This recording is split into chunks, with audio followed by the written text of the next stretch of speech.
Thanks for being such a good sport. You get a little feeling about that's what it's like in the studio when someone's yelling at you.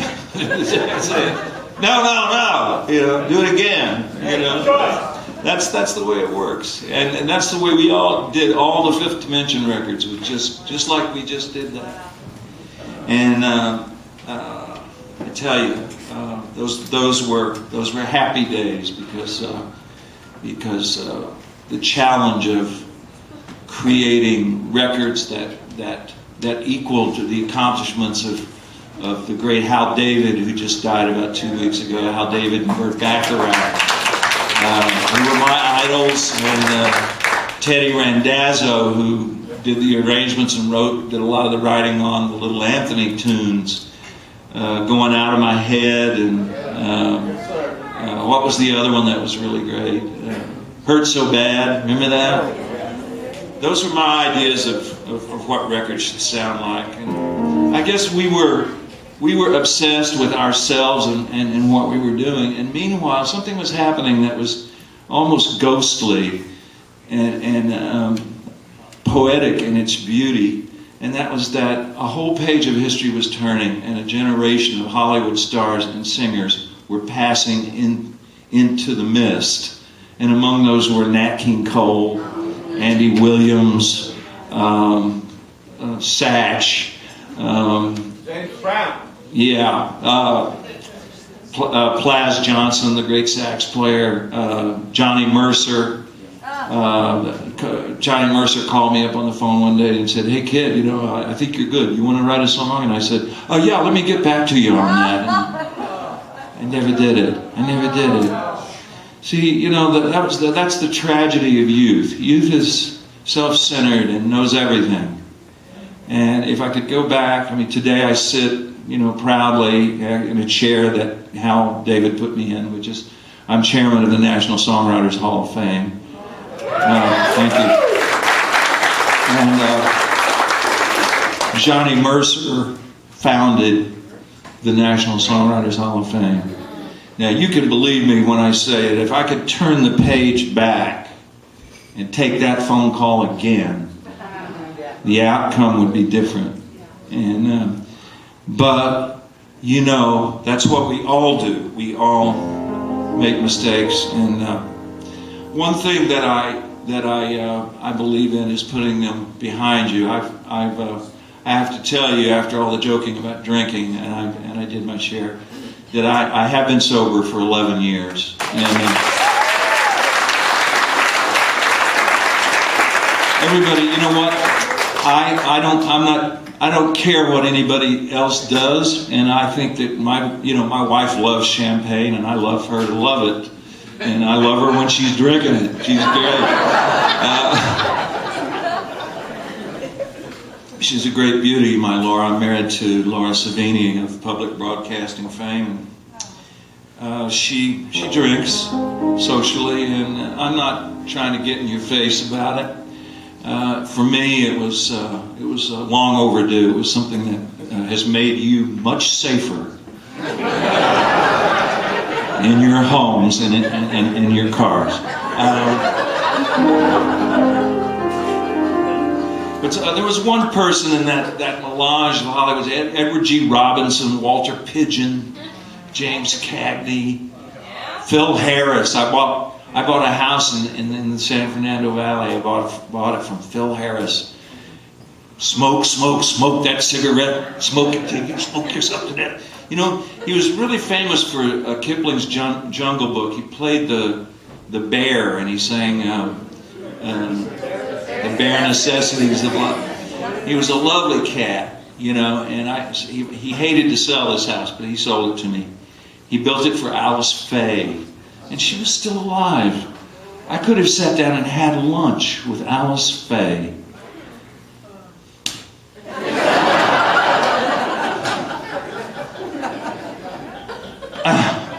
Let that be a lesson to you, ladies and gentlemen. You know what I'm saying?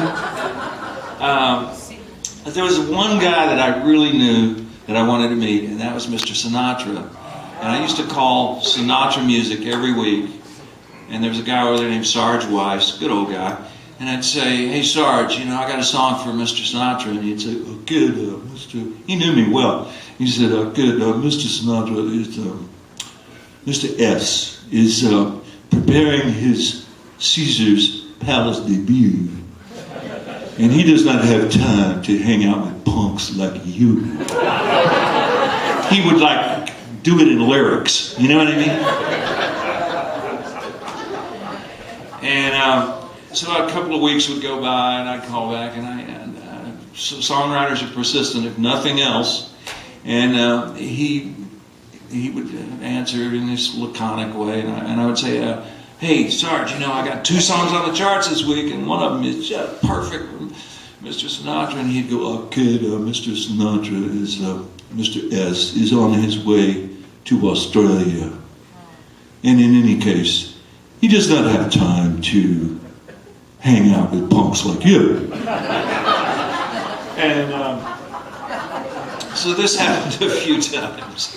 And then one day I was living in Laurel Canyon, and I had, God bless this old Steinway, by the way. This truly is a grand piano. Some of them aren't so grand, but this one has some class.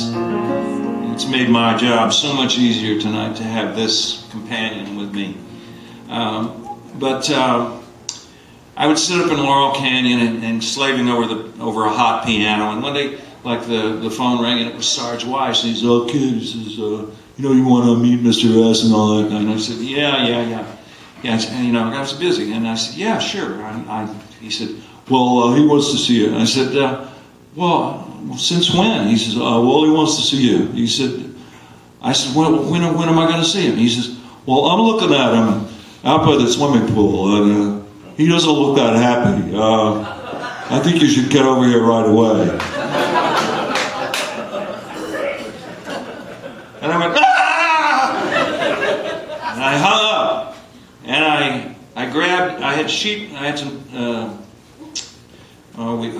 lead sheets, we used to call them. All this stuff is, we don't even use this stuff anymore. I had lead sheets here, and over here this will really date you, by the way, I had some little reel-to-reel tapes with some songs on them. And I grabbed a bag off the kitchen counter, a shopping bag, and I threw the tapes in. I put the sheet music in, and I went flying out that door. And the first thing I saw was my '59 Volkswagen rusting out in the driveway. And I thought, should I kick it, or should I decided I would pray for it. And I got inside, and after some struggle, I got it started. Look, let's face it. We were all kind of hippies once. Volkswagens were crap. Kind of. And I'm chugging down Laurel Canyon, and then I make a left, and I go up Laurel Canyon Boulevard. And I'm praying all the way to the top of the hill, and I'm going, "Sweetheart, baby, sweetheart, don't quit, but you son of a bitch!" we finally get to the top of the hill, and I make a left turn. And now I can see Mr. Sinatra's house. And I relax a little bit, because I know I can almost coast there. Now, every songwriter in town knows that he lives in that house with this majestic, almost Mount Olympus-like view of Los Angeles. Far, far below, the little ants are struggling, but Mr. Sinatra's okay. And I get down there, I think he's talking to me, and I get down there, and I pull up to these gates, and they just open. Now, this is 1969. Gates don't just open, but these gates just open. And we're driving, chugging up the driveway, parked my Volkswagen behind the dumpster.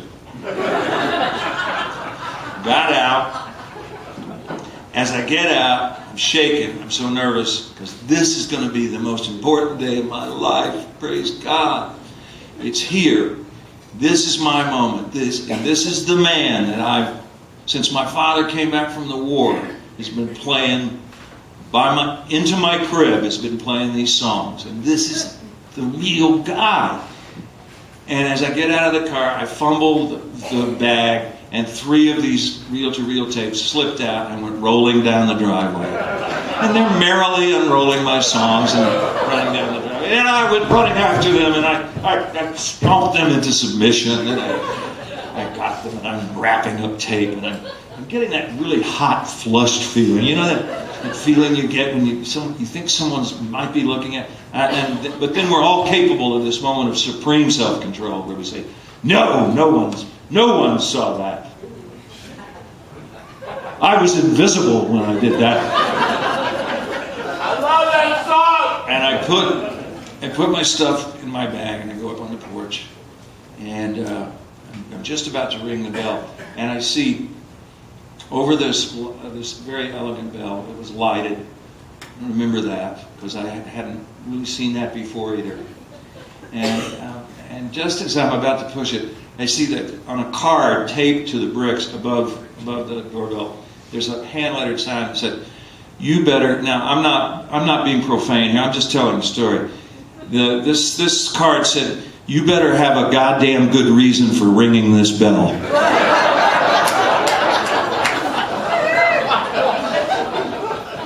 So I stood there for a minute and I thought, I think I have a good reason. And I'm going, this wave of despair washes over me, like, oh, this is gonna be the worst day of my life. I'm gonna go home because I don't know. I don't want to ring the bell.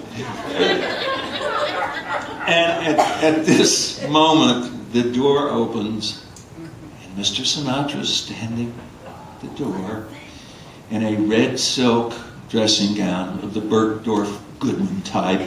And he's looking at me with some profound expression of disgust and says, "Hey kid, what are you doing on my porch?" He said, "What, kid, you read?" He said, "What are you doing?" He looks at my bag. He says, "You selling cookies?" He said, "What are you? You're some kind of a weird kid, right? What are you? You with Charlie Manson? What are you?" I said, "No.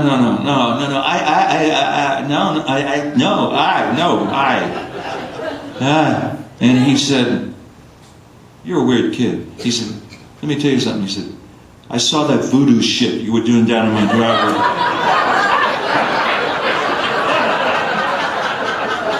He said, "I saw that." And I'm going, I have blown every circuit. Now, all I want to do is get home in one piece. Because you don't call him Mr. Sinatra for nothing. You could end up in the trunk of a car in Palo Alto. And I look past him in my confusion, and I see Sarge Weiss hunched over the juice bar in the kitchen, and I could just see his back. But just let me finish the story. And I could just see his back, and he's shaking like this. He's having the best time of his whole life. This is hysterical. And about that time, Mr. Sinatra's face broke into that ring-a-ding-ding grin. And he said, "Kid," he said, "why don't you get your ass into the house?" He said, "I'd like to hear some great songs."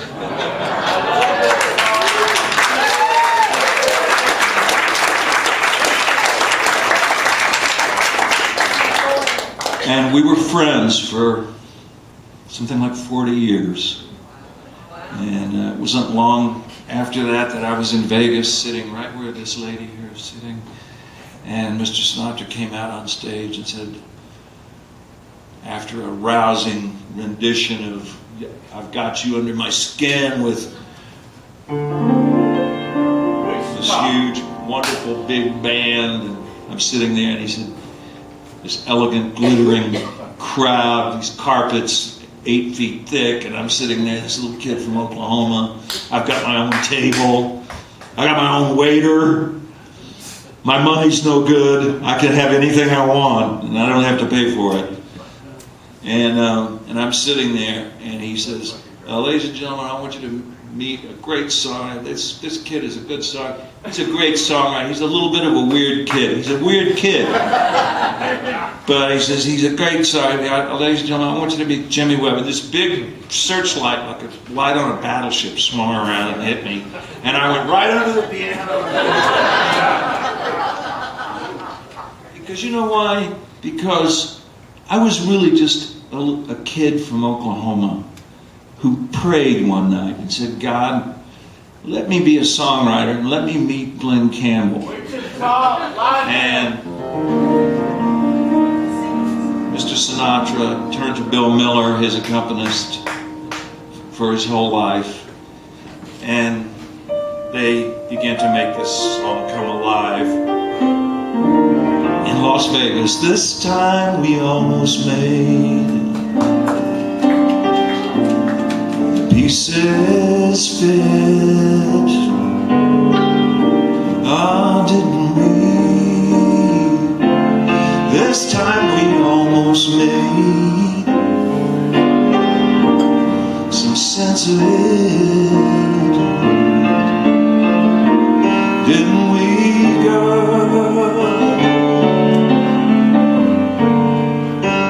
This time I had the answer.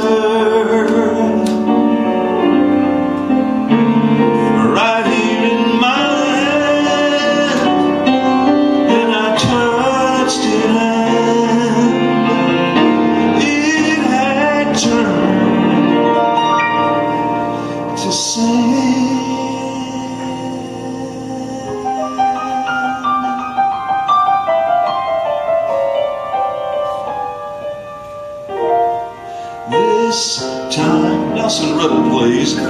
We almost sang our song in tune. Didn't we, girl? This time we almost made it to the moon. Oh, didn't we?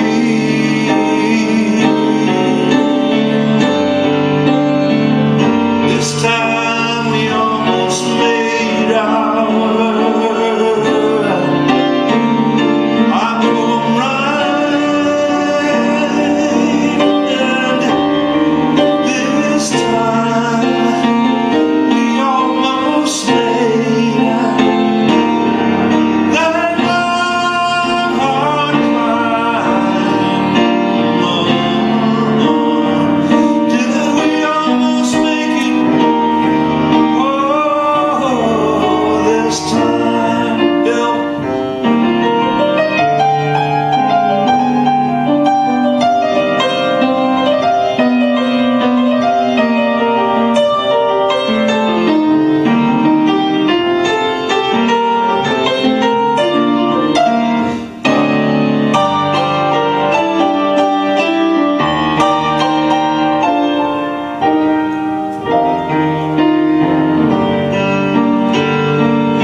always add, they